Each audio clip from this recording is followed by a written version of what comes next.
रानू एक दिन सुबह के समय अपने घर के हॉल में बैठी आराम से चाय पी रही होती है। तभी उसके दरवाजे पर जोर से खटखटाहट होती है।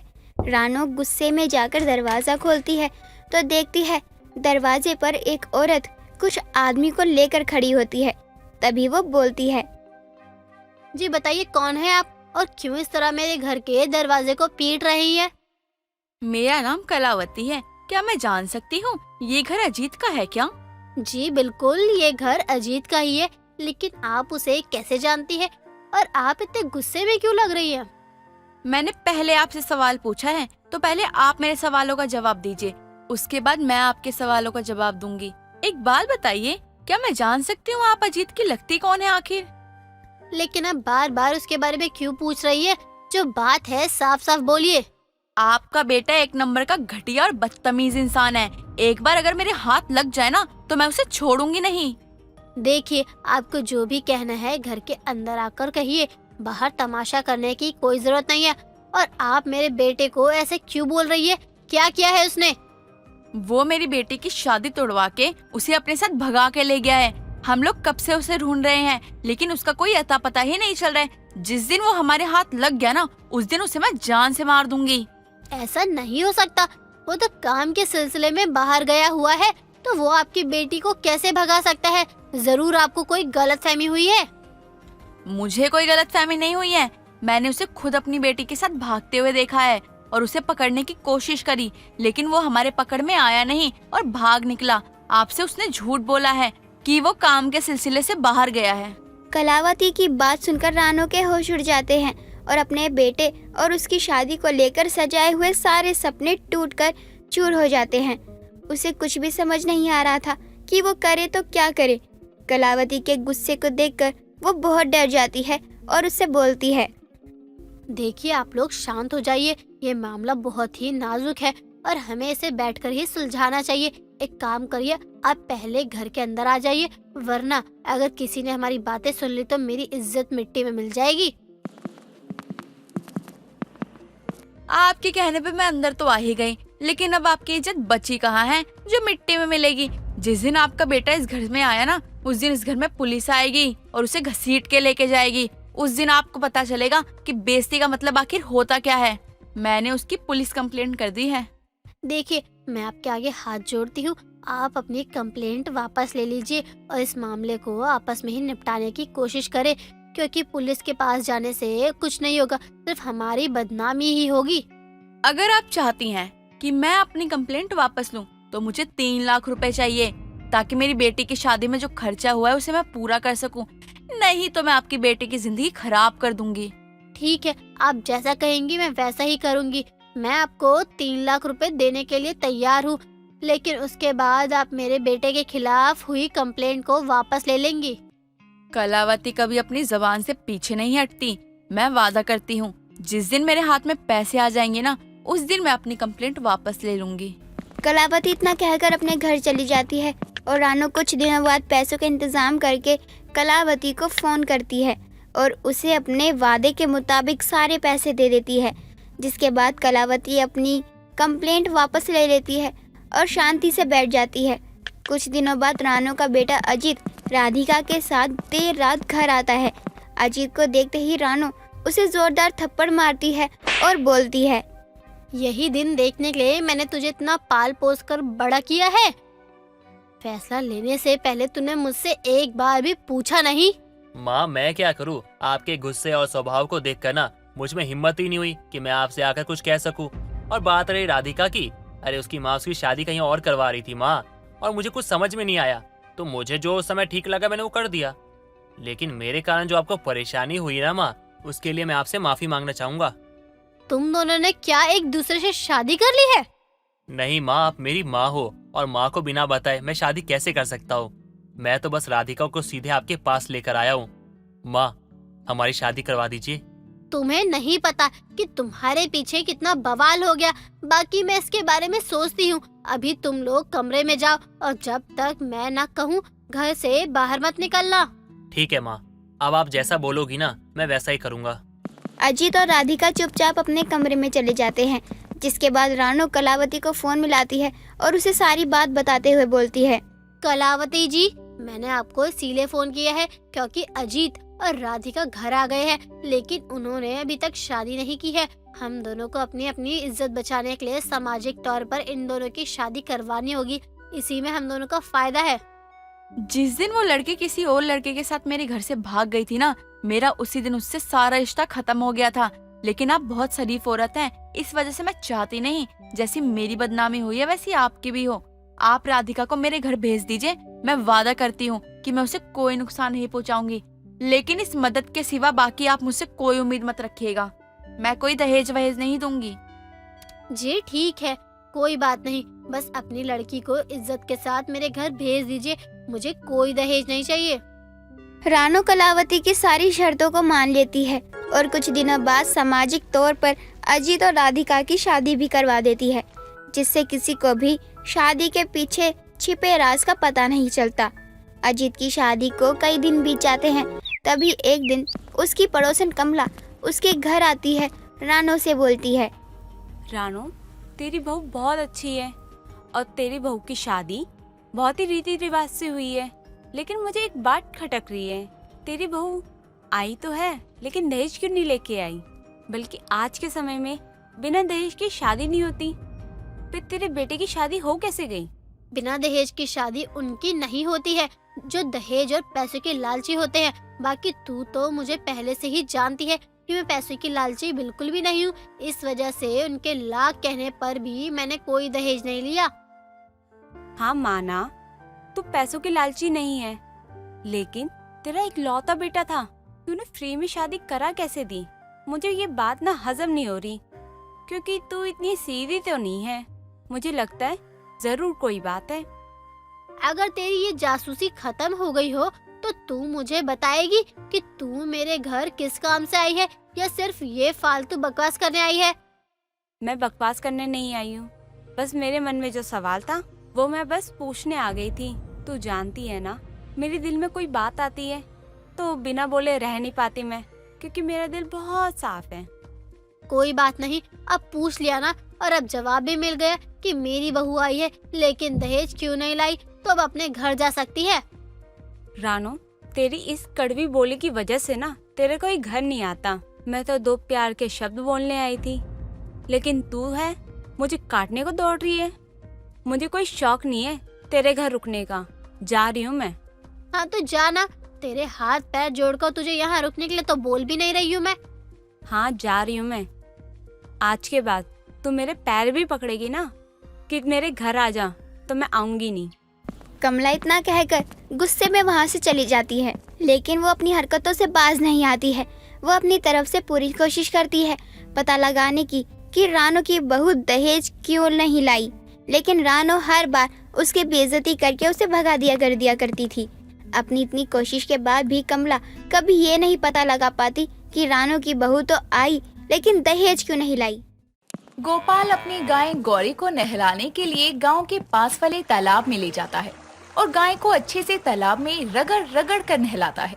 कुछ देर बाद वो उसे चारा खिलाने के लिए पास के ही खाली खेत में घास खाने के लिए छोड़ देता है। तभी पानी भरा मटका ले जाते हुए गांव में रहने वाली सुरसुरी गोपाल की गाय को अपने खेत में जाते हुए देखकर कहती है, काहो गोपाल भैया, तुम्हारी गैया को चरने के लिए हमारा ही खेत दिखा था क्या? देखो तो सारा घास एक बार में खा गई। अरे सुरसुरी बहन, कितनी बार कहा है तुम्हें, मेरी गाय का नाम है, वही कहा करो। तुम्हें याद ना रहे, इतना कठिन तो नाम नहीं है उसका। हाँ ठीक है गौरी, तुम अपनी गौरी को घर में चारा वारा काहे नहीं डालते? देखो ऐसे हमरे खेत में अपनी गौरी को ना छोड़ा करो। सुरसुरी बहन, तुम तो जानती हो चारा बाजार में कितना महंगा है। अब मैं गरीब अपनी गौरी को चारा खिलाऊं या अपने परिवार को खाना? वो सब हम नहीं जानते, और जब गरीबी में चारा नहीं खिला सकते हो तो काहे के लिए गैया पाले हो? खाली दूध दुहने के खातिर? हाँ, आज के बाद कभी तुम्हारी गैया को हम देख लिए ना अपने खेत में तो ठीक नहीं होगा। इतना कहकर सुरसुरी वहाँ से चली जाती है।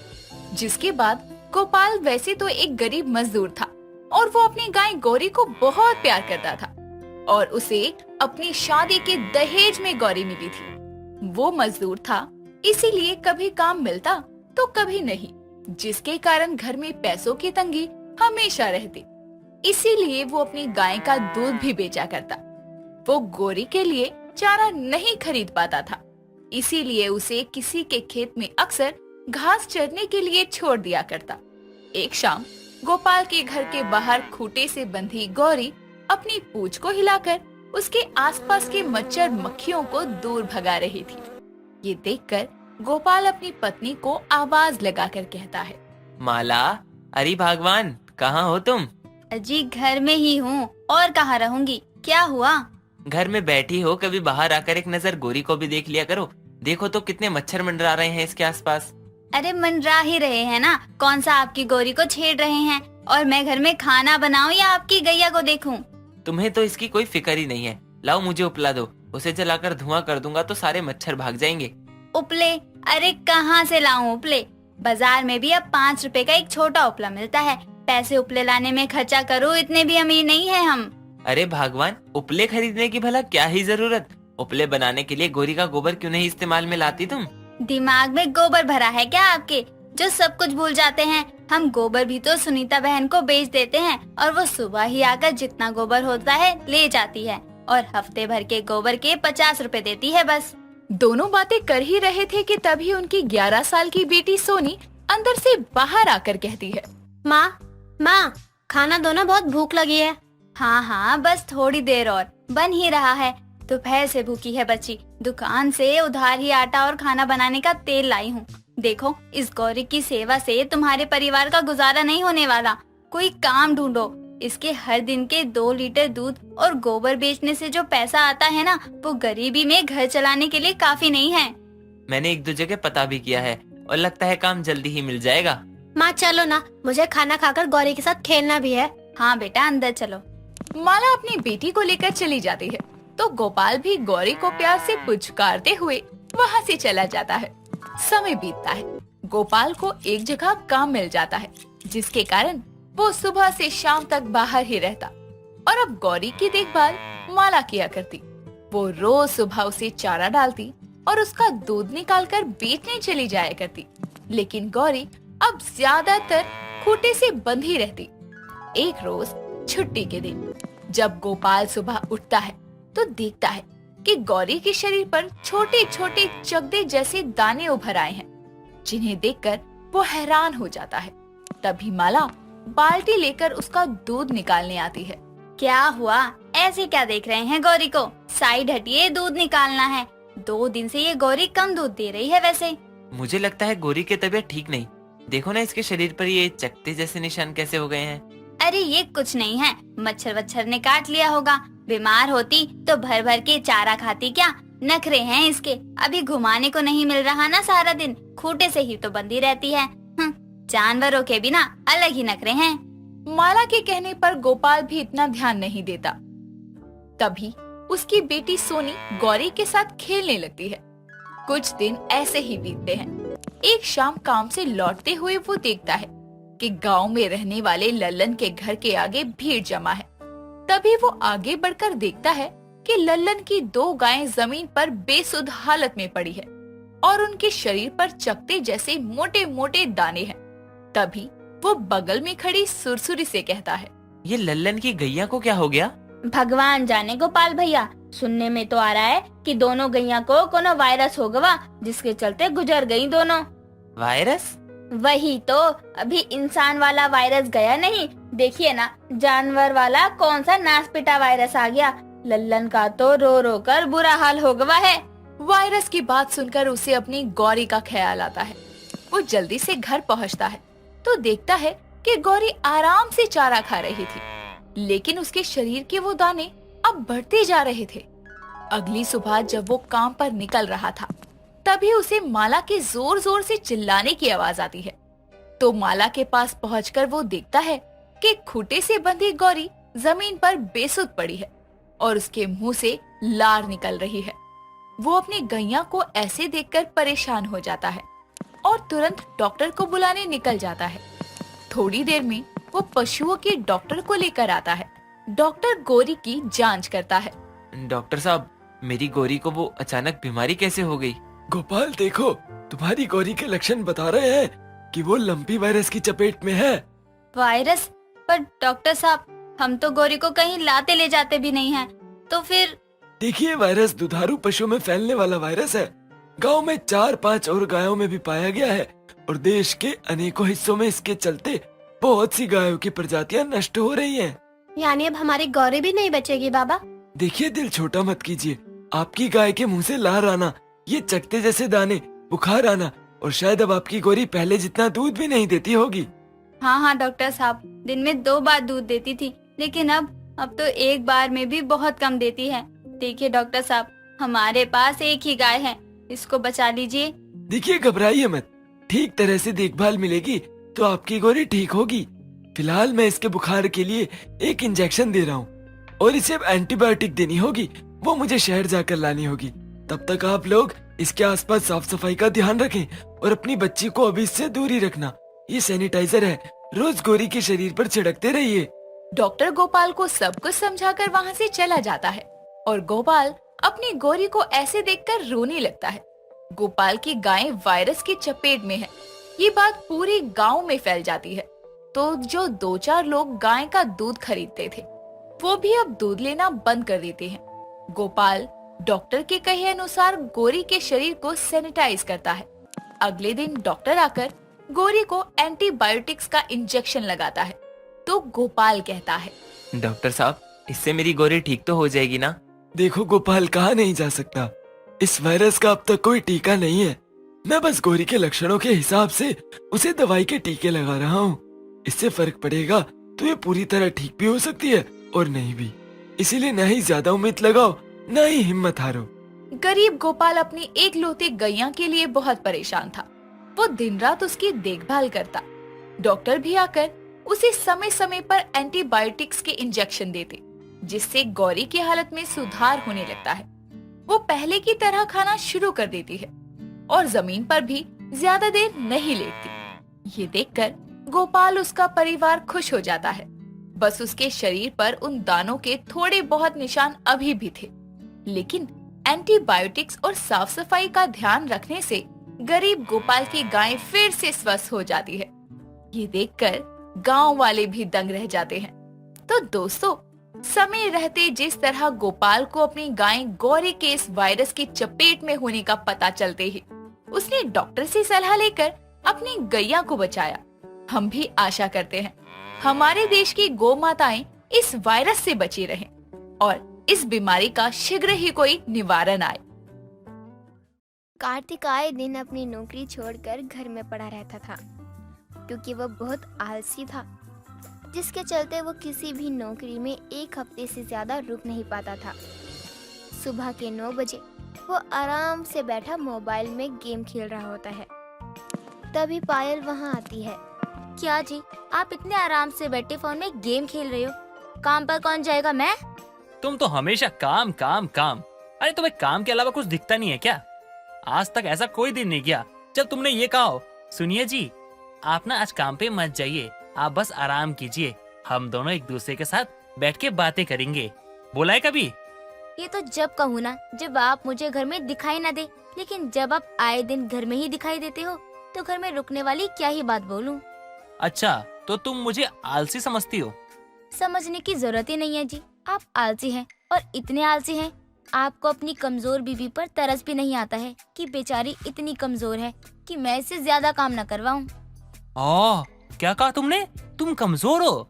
अरे ओ, खाती मुझसे ज्यादा हो और ताकत इतनी है ना कि 4 पहलवान को पटक दोगी उठा के। यही बोलकर और समझकर आपने मुझे काम करने वाली मशीन समझ लिया है। अब ये सब छोड़िए और जल्दी से तैयार हो जाइए, आपके ऑफिस का टाइम हो रहा है। ऑफिस? कौन सा ऑफिस? मेरी छुट्टी है आज। इसका मतलब आपने फिर से नौकरी छोड़ दिया ना? हाँ, वो बॉस अच्छा नहीं था। जब देखो तो हमेशा कहता था ये काम करो वो काम करो, और सैलरी उतनी देता नहीं था जितना वो काम करवाता था, तो छोड़ दिया। क्या करूँ मैं आपका? 1 महीने में ये आपकी 20वीं जॉब थी जो आपने छोड़ दी। अब मैं अपने पापा को क्या जवाब दूंगी? कितनी मुश्किल से मैंने उनसे कहकर आपकी जॉब लगवाई थी। यार मिल जाएगी नई जॉब, टेंशन किस बात की है? क्यों ले रही होता टेंशन? आप ना चुप ही रहिए और मुझसे बात मत करिए। अब पायल गुस्से में वहाँ से चली जाती है और अपने घर के कामों में लग जाती है। दिन बीतते हैं और बीतते दिनों के साथ पायल की सेविंग्स खत्म हो रही थी। आगे घर कैसे चलेगा? उसे इस बात की चिंता खाए जा रही थी। वहीं दूसरी तरफ कार्तिक पूरे दिन नौकरी देखने के बहाने अपने दोस्तों के साथ घूमता और रात में खाना पीना खाकर सो जाता।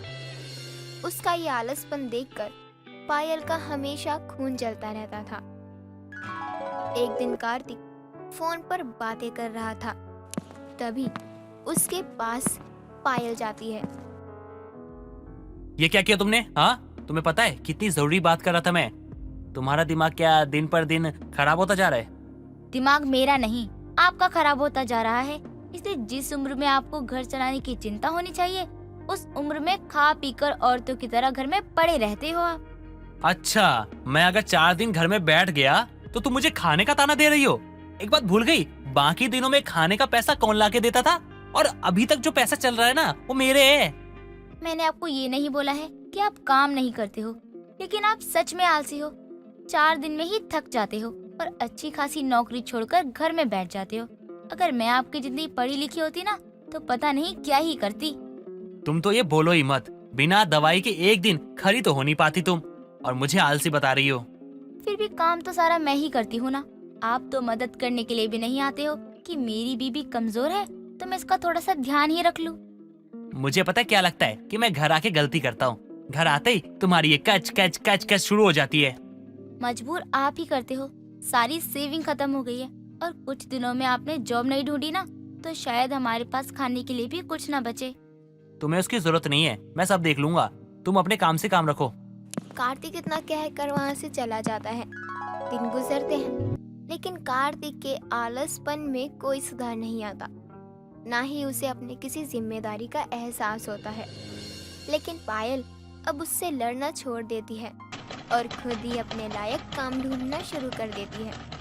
एक दिन वो बाहर से आ ही रही होती है, तभी अचानक से उसे चक्कर आ जाता है और वो बेहोश होकर गिरने वाली होती है।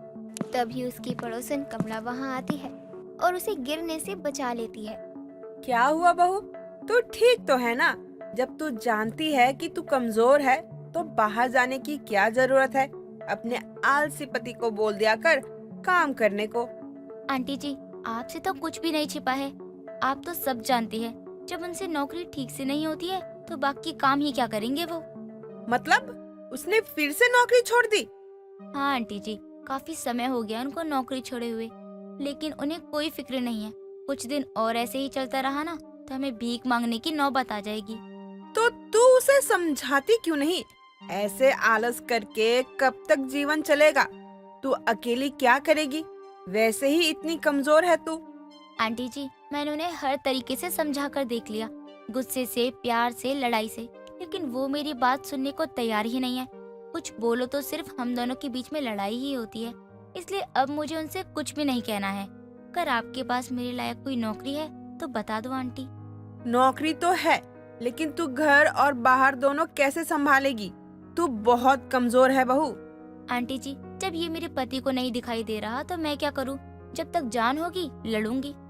ठीक है, तो फिर कल से तू भी मेरे साथ उसी फैक्ट्री में चल जहां मैं पैकिंग का काम करती हूँ। सैलरी भी ठीक है और ओवर टाइम भी मिलता है, वो भी डबल। धन्यवाद आंटी जी। पायल इतना कहकर अपने घर के अंदर आ जाती है और कमला अपने घर चली जाती है।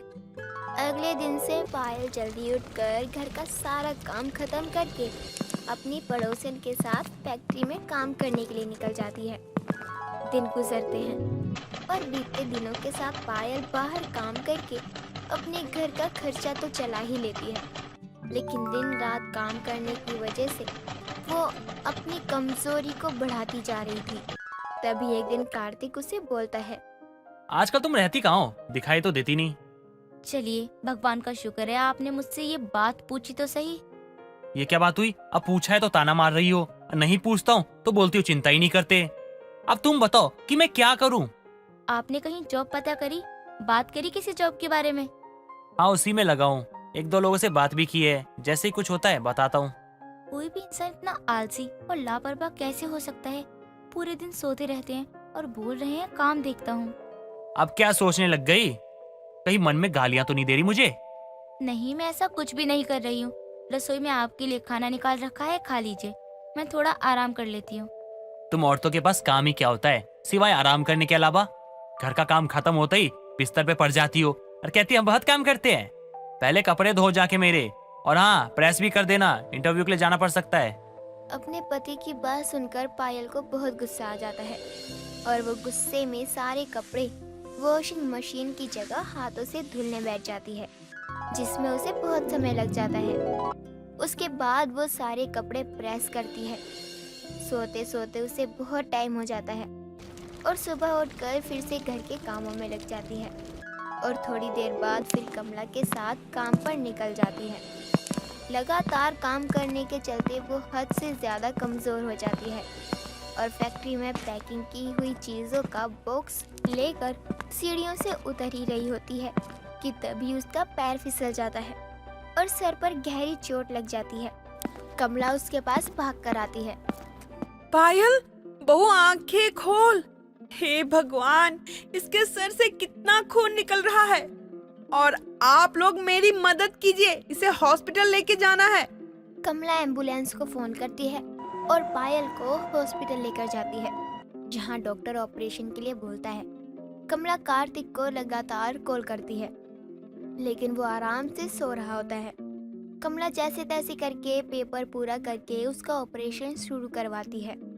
थोड़ी देर बाद कार्तिक की आंख खुलती है। कमला की मिस कॉल देखकर उसे कॉल करता है। कमला उसको हॉस्पिटल बुलाती है। कार्तिक जल्दी से हॉस्पिटल पहुंच जाता है। दुनिया में बहुत आलसी देखे हैं, लेकिन तुम्हारी तरह आलसी कहीं नहीं देखा।